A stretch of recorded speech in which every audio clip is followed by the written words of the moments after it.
Hi guys, Veggie Gamer back and we're back to checking out pitch meetings. Moxie, what are you doing here? Goodbye. Okay.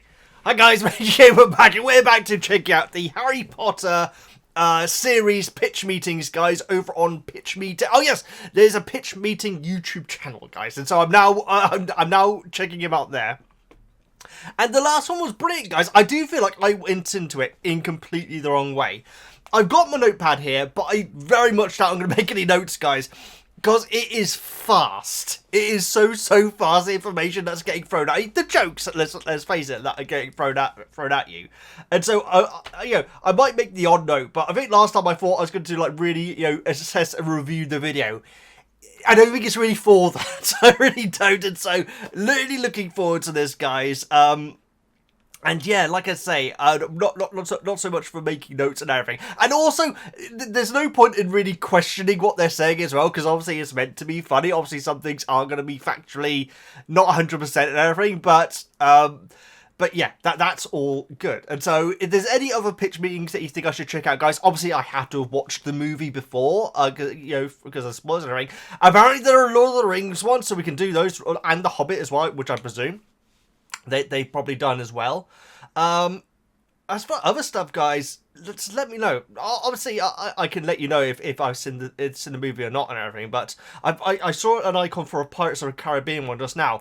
I've seen the first Pirates of the Caribbean a long time ago, and so a lot of people have said, hey, Veggie, you should check out the Pirates movies as a reaction series. I think we will do in the future.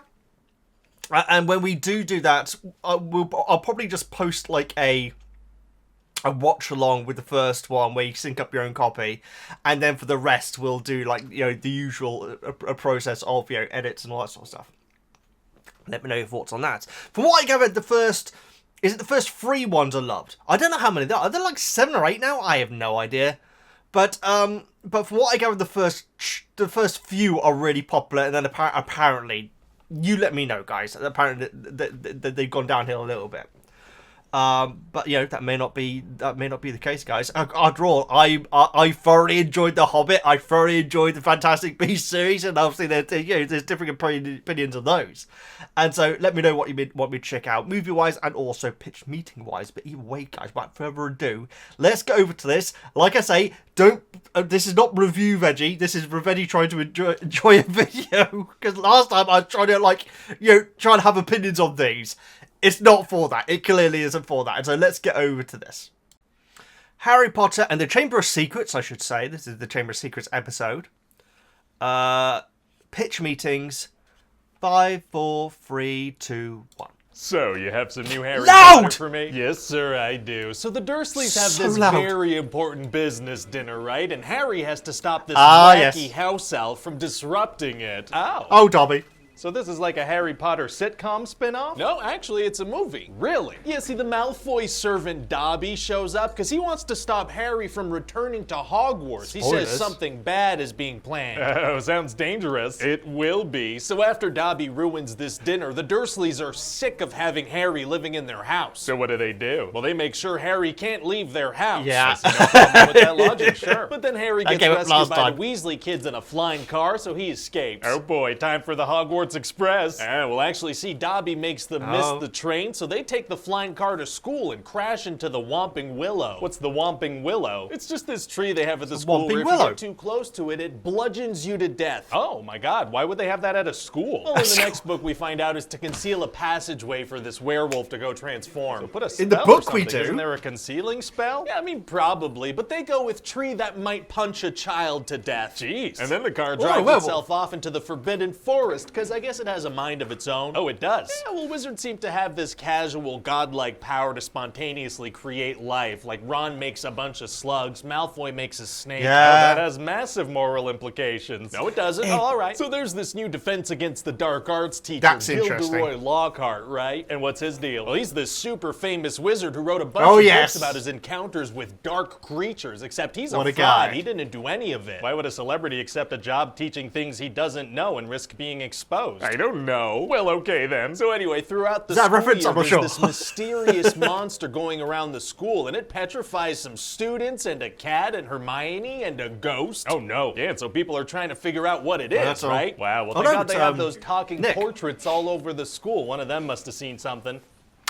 No. All right. And so the only way to unpetrify these people is to make this potion using mandrakes, but they take a while to mature. And how are they planning on unpetrifying the ghost? Oh, off screen. Oh, perfect. So everybody's trying to figure out who's responsible for this, you know, and people suspect Harry. How come? Oh, the whole school sees him during a silent night walk. You know, when you walk with your whole school through the hallways silently together? Yeah. That's not a thing. It might be. And then also Hagrid They're coming out from dinner. So he gets sent to Azkaban prison. Oh, no. Yeah, so he tells Harry and Ron to go talk to a giant spider in the forest. Seems dangerous, kind of messed up that he sent them there. Yeah, and so this giant spider's like, Hagrid. yeah, Hagrid's innocent. I guess that's why he sent you to clear his own name. Anyway, now the children will eat you. Oh man, it's gonna be hard to get out of that situation. Actually, it's gonna be super easy. Barely an inconvenience. Oh, really? Yeah, because out of nowhere, that magic car shows up because it can think for itself, which is a horrifying thought, I guess. A forgot about this scene. Machina, as the Italians would say. They wouldn't say that. So eventually, we find out that Ginny is actually being manipulated by the diary of Voldemort. He's the bad guy. Yeah, and so she's the one who opened this Chamber of Secrets place in the school and set the monster free. And so what is this monster? It's called a basilisk, and it's this massive snake that was moving through the school's plumbing. Jeez, how big are the school's pipes? Well, these wizard kids eat a lot, sir. Food just kind of appears. That's a good point. That's a lot of food. And if you make eye contact with a basilisk, you die. But everybody saw it indirectly, so they were petrified. And the giant snake doesn't eat anyone afterwards? No, it just spooks them, then back to the poop tubes. Got it. And so how did they figure all this out? Well, one day Ginny had decided to dispose of the diary by throwing it in a toilet. That is how people get rid of books. Then Harry found the book, so obviously he kept it. Can't blame him. Toilet books are tight. And so Harry DMs with Voldemort for a little bit because his 16-year-old self is preserved in the diary. A little chat sesh with Voldy, sure. So eventually Harry and Ron head into the Chamber of Secrets with Professor Lockhart because Ginny's been taken down there. Oh, that seems like the worst teacher they could bring. Yeah, and he is because he tries to erase their memories to take credit for all their bravery. Does it work? No, because he uses Ron's broken wand, so it backfires and he erases his own memory, which is perfect because now Ron can stay back with him. Why is that a good thing? Oh, because Harry's the main character and it's cooler if he goes along. That is true. So then Harry meets Voldemort, except he used to go by Tom Riddle, and he shows Harry some cool wordplay he did to come up with his name. Wow, two guys in robes doing wordplay in a basement. It's kind of crazy that this is going to make like $1 billion. Well, this gets a little more exciting, sir, because Harry has to fight a basilisk now. Oh man, it's going to be hard to stand a chance against that thing. Actually, it's going to be super easy. Barely an inconvenience. Oh, that's really? Not true. Because Dumbledore's Phoenix Fox shows up out of nowhere and he pokes the basilisk's eyes out and gives Harry a sword and heals him when he gets hurt. Should this maybe be called Fox in the Chamber of Secrets? Seems like he's taking care of pretty much everything. Well, Harry does a couple things. He stabs the snake and he stabs a very stabby wizard. What else does he stab? That's it for the stabbing. Oh. And so Dumbledore's so happy that Harry killed a snake and stabbed a book that he cancels everybody's exams. Oh, this guy doesn't give a crap about their education. Not really. Oh God, no. Sick. Oh, and also we find out that Draco's father, Lucius, is the one who slipped the diary to Ginny at the beginning of the movie. Very sneaky. It is. And then Harry tricks Lucius into setting his house elf Dobby free. How does he manage that? Well, see, the only way to set a house elf free is to present it with clothing, right? Okay. So Harry hides a sock inside a book that he gives to Lucius, so when he gives it to Dobby, he technically gives him clothing. Oh, so it's literally if you accidentally hand them clothes, they're free. Yeah. It seems so. No laundry. That makes for a super complicated laundry day. Yeah, I guess it does. Exactly! Lucius is so mad, he tries to murder Harry, but Dobby saves the day. Oh, is he just gonna use a death curse on an 11-year-old on school grounds? Yes. This guy's hardcore. He is, but Dobby saves the day, so that's nice. So why was Dobby specifically warning Harry at the beginning of the movie? Seems like a bunch of people were in danger. Well, Harry's the main character. That's a good point. Wow, well, I kind of like this Dobby character. I know, right? But don't get too attached. I think JK's gonna kill all the cute ones. Oh my God, no.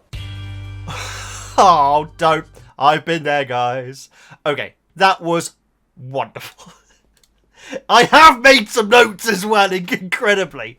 Yeah, I should say, guys, if you want to see a video of me visiting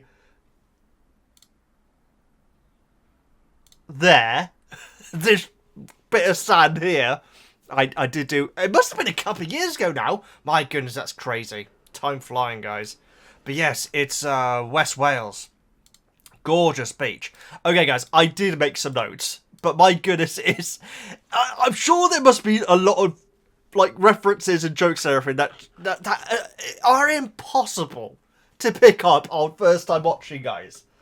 And I'm not gonna film it again and you know, listen out for all the bits which I missed and everything. So if there are any bits which clearly just went straight over my head, guys, please do point them out to me. Gotta start off with this, guys. Oh, what was it that he said? Oh no, because I noticed something last time. I got several comments. Thank you for the comments on the last one, guys. Several comments saying this video was a really easy watch, barely an inconvenience. I'm guessing, because I thought that, okay, because everyone was saying that, I thought, okay, that's obviously from a famous moment of the show. Is it in each of them? That's why I'm getting the impression now. I have no idea if it was in the Philosopher's Stone one. But now that I've actually heard it, I'm guessing that is just a recurring line that is said all the time. I'll say this: Harry was mortally wounded in the fight against the Basilisk. Let's not forget that. So it wasn't exactly easy.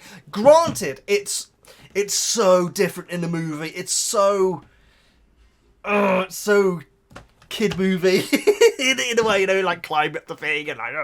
Whereas in the book, I'm pretty sure he's running away and sort of like just going like that, and it goes inside the Basilisk's brain. Brain? No, ignore me. No, yes, brain. Okay, I don't know, guys, either way. Like I say, I did manage to get some notes down. Now, the whole bit with Ron being, that is in the movie, isn't it? Because when Lockhart does the spell, I'm pretty sure that he causes the ceiling to collapse, and so Harry and Ron are basically separated. If you haven't, because I'd imagine quite a few of you guys aren't so much into the book reviews and more into the movie stuff, which is absolutely fine, guys. I will allow that. But that bit in the book is so much better, guys, because it's the first time. It may not be the first time that we see genuine, absolutely terrified Harry, but Harry is really scared when he basically leaves Ron and Lockhart to go and try and find Jenny. I always go back to this one line where he basically like says, if I don't come back in, and he's not able to finish the sentence because oh man, it's good, guys. And so yeah, that whole scene is better done in the book, guys. But you know, that's not the only one. There are many scenes which are better done in the book. Although the movies were wonderful, guys. I said I forgot. I clearly have mentally blocked out the. No, that's the wrong one. Aragog. There we go. I slowly did that sheet up. Aragog scene, guys. I'd completely blanked out. Talking about a scene which is different in the books, guys. My goodness. Like, all the spiders are at least as big as Aragog in the book, I'm pretty sure. And obviously Aragog's even bigger. Oh, God, I completely forgot about that. And it is horrible, guys. And obviously a lot of you guys will be into Harry Potter, but not Lord of the Rings, guys.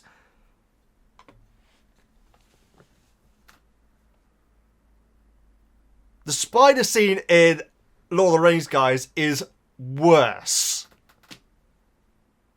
Oh, God. I mean, actually, you know what? I'm going to try... Okay, I think I still had this image where before I posted my reaction to that movie that had it in. It's in one of the Lord of the Rings movies. I won't tell you which. I did post like a compilation of my facial reactions to that scene. So I'll post that in now. It should be up there. If I've forgotten it, I'm just pointing at this guy's snazzy shirt. Snazzy shirt. Do you reckon flowery shirts would suit me, guys? I've never owned a flowery shirt. I just don't think they'd suit me. Anyway, that's neither here nor there.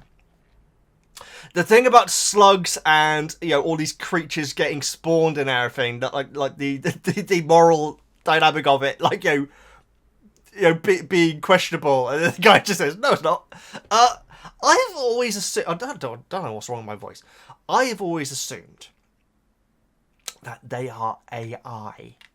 So when, Chamber is a disgusting movie, isn't it, guys? It really is. But when Ron starts bringing up all these slugs and everything, I didn't think that they are real slugs. In the same way that your Patronus isn't really a stag. It is you creating. Yeah, it's like drawing a picture of a slug, like penny crayon. There you go. There's a reference for all the kids. All the kids from outside of the UK. I'll say that there was a cartoon show called Penny Crayon, guys. It's pretty popular as well. Where it was a girl who had this crayon, and whenever she needed anything, she would just draw it, and the thing would come to life. I never thought that was, the creation of life. This isn't the end of 2001: Space Odyssey. I've always assumed that it is essentially a puppet. And so those slugs, I never thought were actually alive. Which means that is the magical food in Harry Potter vegan? Now there is a discussion. I was going to say I should post a video on that, but you know the comments that I'm going to be getting on that, guys. Not you guys, but people who see that video and come along saying, "Oh, vegan!" Anti-vegans, and when I say anti-vegans, I don't mean non-vegans, guys. I mean people who are against vegans, and there are people that believe it, guys, are getting strange. They really are. I was in like a fast food place, guys, because I wanted to try their vegan burger, which was amazing, quite frankly. And in I say that like it's a new thing, guys, but in fast food places, obviously for the longest time I've had no interest to go to fast food places because everything's not vegan, but now there are options. And you have screens where put your order in and everything. Well, I went to one of those kiosks and put my order in, paid and all that sort of thing, waiting for my food. And when the order came to the guy behind the desk, I hadn't said a word to him. Not a single word had had crossed our conversation. He went, "Oh, I'm vegan. I didn't even say anything. Anyway, so there we go. So anti-vegans are weird. But is the Harry Potter food vegan? I had to pop over to Hogwarts to try their turkey for Christmas. I have some vegan chicken that I'm going to be using for Christmas this year. It's good stuff, actually. It's a new product. Either way, neither here nor there. The whole thing about Lockhart being a celebrity teaching stuff that he doesn't really know about and could potentially get exposed, is that a reference to a real life situation? Because if it is, I don't know, guys. I'm afraid I'm under a rock when it comes to a lot of that stuff. The stuff with the mandrakes, there we go. The Cure getting made off screen. Never had a problem with that, guys. Never had a problem at all with that because it is Harry. Particularly in the book, it's Harry, and it's Harry's story that we're following. And a kid at school is not going to see every aspect of what's going on in the school. And so it completely makes sense that it happened off screen. I like the fact that we don't have a moment where Ron and Harry are there when Hermione comes round and says, "Oh, I feel like the way that I feel like the way that it's done in the movie is wonderful." One fascinating thing that came up, guys, in the book club, and again, a lot of you guys are only movie watchers, and this still kind of confuses me, guys. Lots of book readers are not a fan of the last scene of Chamber of Secrets. Which blows my mind, guys, because I think it is blooming beautiful. And I'm specifically talking about when Hagrid comes in. Because that doesn't happen. It's basically left with... okay, correct me if I'm wrong, guys, but I'm pretty sure that Hagrid isn't even in that scene. In the book, I think it's... Is he? Okay, I can't remember, guys, but... Okay. I'm pretty sure, as I remember it, it basically said, "Oh, we've sent off for Hagrid to get released." That's how it's left. I don't think Hagrid comes in. If he does come in the book, there is certainly not this moment where it's everyone's applauding and everything like that, and Hagrid's all teary-eyed and everything, and Harry says, "There's no Hogwarts without you, Hagrid." That is a movie exclusive line. I'm pretty sure it is, unless it's in one of the later books. Which could be, I guess. I feel like we've gone past all the important Hagrid stuff now. Oh god, I forgot. I obviously I'm blanking something really, really, really significant with Hagrid, aren't I? Well, his brother, I guess. No, that's all the really significant stuff is done by End of Chamber, isn't it? End of Azkaban, sorry. But anyway, yeah. So the scene where like everyone's applauding Hagrid and everything, which I think is a beautiful scene. Several book readers are like, "Why is everyone applauding him?" And also, how do they know who he is? Okay, maybe they would have seen him, but they certainly would not have anywhere near as in like 99% of the people in that room would have nowhere near as close a relationship as him and our what do they call it, a trifecta? I can't remember. What do they call Superman, Batman, and Wonder Woman? You know what I mean. Our main three. I think the scene's it does go on a little bit long. It does. Rewatching it is like, wow, these kids' hands are going to be hurting soon because like, I loved it though. Anyway, sitcom. All the scenes with the Dursleys is like a sitcom, guys. They really are. They really are. I'd say the next one, Prince of Azkaban, which I can't wait to hear the pitch meeting for that, is definitely very pitch meeting-y. I'm pretty sure that the Whomping Willow... No, I'll rephrase that. The Whomping Willow is definitely not explained why it's there in the movie. It certainly isn't, but we find out why it's there in the book, guys. It's there because of Lupin. Hence why, when Snape, I was going to say Blake then, Snape says that the Whomping Willow's been there since before you were born. He knows that, guys, because it was installed when he was at school. And so, yeah, it's very interesting. Obviously, he'd know that anyway, but yeah. I think that's it.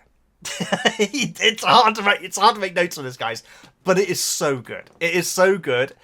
I'm really thoroughly enjoying them. And like I say, I'm sure that I must be missing some jokes. By the way, I didn't have subtitles on because they're automatically generated. And so at this speed, they're probably just going to be completely out of jargon. But I thoroughly enjoyed it, guys. Let me know what other pitch meetings you want me to check out. But yeah, we're definitely doing the rest of the... Oh, no, they do. Had they done Fantastic Beasts?